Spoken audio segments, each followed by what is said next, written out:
podemos reconhecer que algo é errado sem condenar a pessoa que o faz. Nós podemos discernir sem julgar. Evangelho segundo São Mateus, capítulo 7, versículos do 1 ao 5. Meus irmãos e minhas irmãs, nesta segunda-feira da 12ª semana do tempo comum, a palavra de Deus nos convida a examinar nossos julgamentos e a compreender a diferença entre condenação e conversão. A primeira leitura do segundo livro de Reis, nós estamos diante dos momentos mais sombrios da história de Israel. É o colapso do Reino do Norte. O texto diz: o rei da Síria subiu por todo o país, foi a Samaria e a sitiou durante 3 anos. Segundo Reis, capítulo 17, versículo 5. Samaria está cercada, está isolada, sem esperança de fuga. Mas qual é a razão desse desastre? O texto nos diz porque os filhos de Israel tinham pecado contra o Senhor seu Deus, que os havia tirado da terra do Egito debaixo da mão do faraó, rei do Egito, e tinham temido outros deuses. Segundo o livro de Reis, capítulo 17, versículo 7. Israel deixou de reverenciar o Senhor e começou a reverenciar outros deuses. E o texto continua dizendo que andaram segundo os estatutos das nações que o Senhor havia expulsado diante dos filhos de Israel, e segundo os estatutos que os reis de Israel tinham estabelecido. Nós vemos aqui que Israel não apenas cometeu pecados isolados, ele adotou um modo de vida inteiro que era contrário à vontade de Deus. Mas há algo crucial aqui. Não quiseram ouvir, mas endureceram a nuca, a cabeça, o coração, como seus pais que não creram no Senhor seu Deus. Segundo o livro de Reis, capítulo 17, versículo 14. Veja, meus irmãos e minhas irmãs, qual é a consequência aqui que nós vemos durante todo esse texto? Nós vamos entender que o Senhor rejeita toda a descendência de Israel, os humilhou e os entregou nas mãos de saqueadores até que os lançou de sua presença. É o que nos relata o versículo 20. Mas não é uma rejeição arbitrária.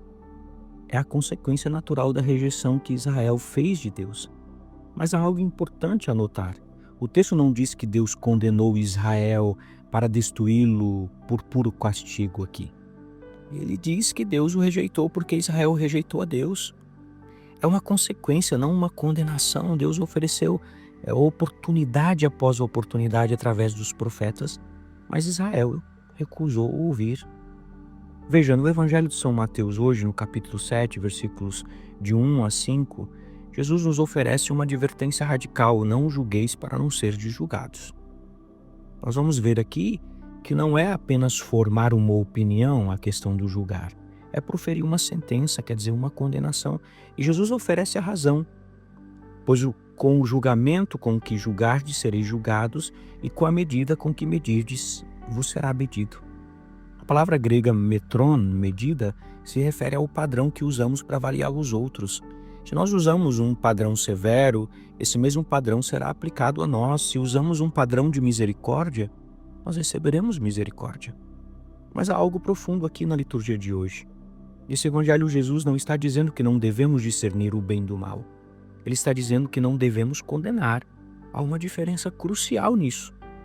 Nós podemos conhecer que algo é errado sem condenar a pessoa que o faz. Podemos discernir sem julgar. E então Jesus oferece uma imagem extraordinária.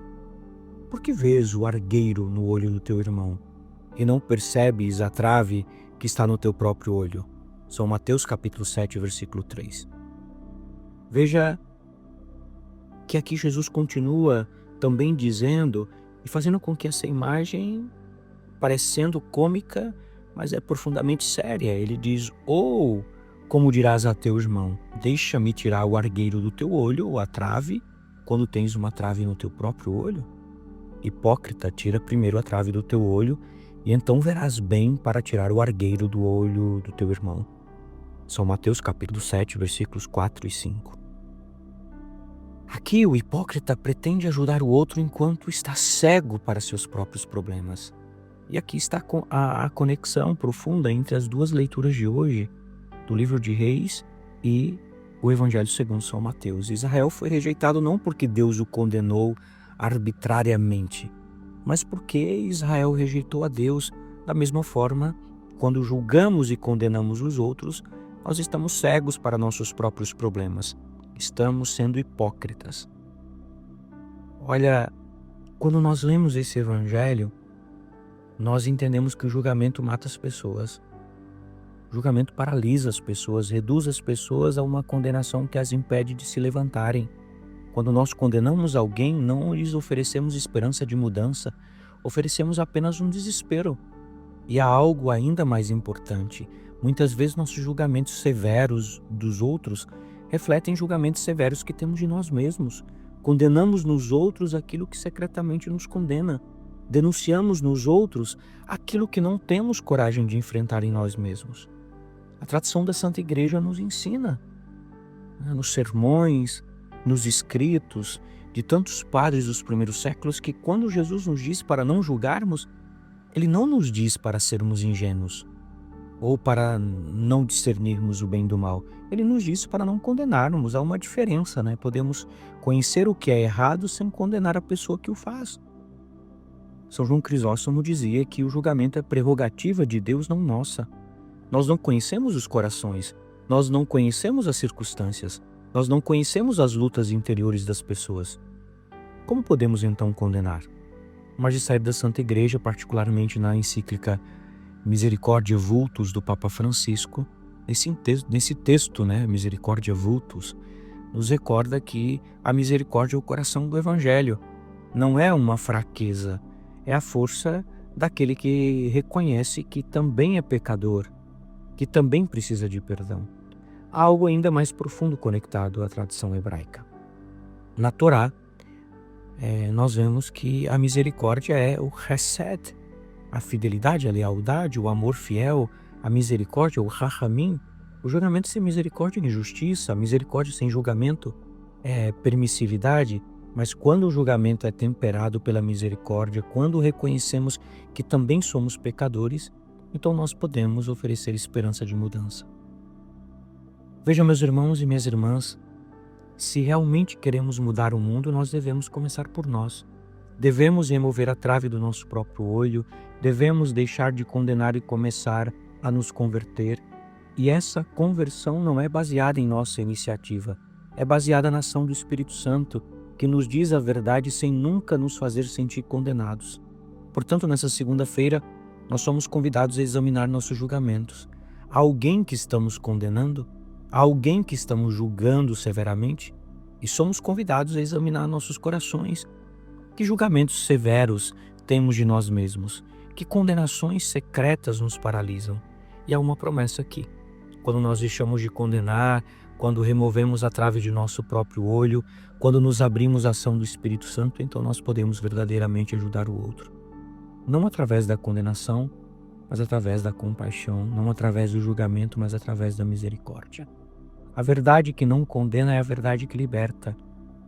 É a verdade que o Espírito Santo sussurra em nossos corações, não como uma sentença de morte, mas como um convite à vida. É a verdade que nos permite nos levantarmos, nos convertermos, nos transformarmos. Que o Espírito Santo nos dê a sabedoria de discernir sem condenar, a coragem de nos examinarmos antes de examinarmos os outros e a misericórdia de oferecer esperança em vez de desespero. Que nossa vida seja um testemunho não de julgamento, mas de conversão, que possamos ver, que possamos ser verdadeiramente instrumentos da misericórdia de Deus. Uma santa e abençoada segunda-feira para você e sua família. Que Deus te abençoe em nome do Pai, do Filho e do Espírito Santo. Amém. Paz e misericórdia.